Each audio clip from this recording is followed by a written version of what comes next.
Most relationships don't end because people stop loving each other. They end because of something much smaller, something that happens in ordinary conversations, week after week, so quietly that neither person notices it happening until it's already too late. Psychologists can now predict with striking accuracy whether a relationship is heading toward collapse just by listening to how two people argue. Not what they argue about. How? Here's what most people get wrong about relationships falling apart. They assume it's about compatibility. Different values, different goals, growing apart. Sometimes that's true, but research tells a more specific story. Most relationships don't die from one big betrayal.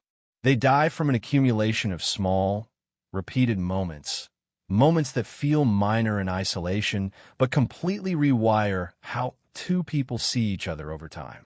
Aside during a disagreement, a joke that landed a little too sharp, a problem raised and quietly dismissed. None of these feel like the end of anything. But psychologists have found that these micro moments are actually the clearest predictor we have of where a relationship is headed.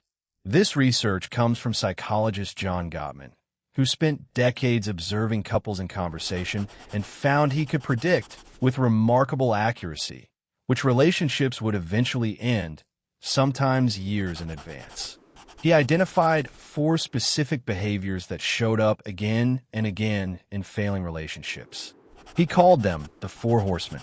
The first is criticism, not raising a complaint, but attacking someone's character while raising it.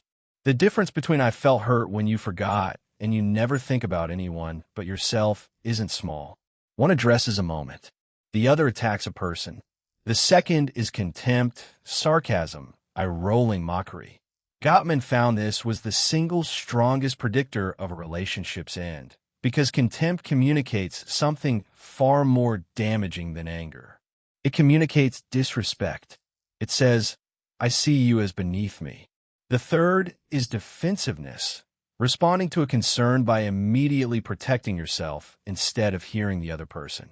It feels like self-protection, but it actually blocks any real repair from happening, because nothing gets resolved when both people are defending instead of listening. The fourth is stonewalling, shutting down, going quiet, emotionally checking out the conversation entirely. It often looks like keeping the peace. What it actually does is leave the other person alone with the problem. Here's the part that changes everything. Gottman also found that happy couples fight. Frequently, sometimes intensely. What separated them wasn't the absence of conflict. It was what happened immediately after, something Gottman called a repair attempt. A small gesture, a joke, an apology, even just a shift in tone that says we're still on the same team before the disagreement can calcify into resentment. So what do you actually do with this? First, notice which of the Four Horsemen shows up most often in your own conflicts. Almost everyone has a default one. Naming it is the first step to catching it before it does damage.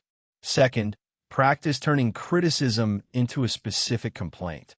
Instead of you always, try describing the actual moment and how it affected you. This single shift removes most of the sting that triggers defensiveness in the other person. Third, watch for contempt specifically, because it's the most corrosive of the 4. If sarcasm or mockery becomes a regular way you communicate frustration, that's worth addressing directly before it becomes a habit that's hard to undo.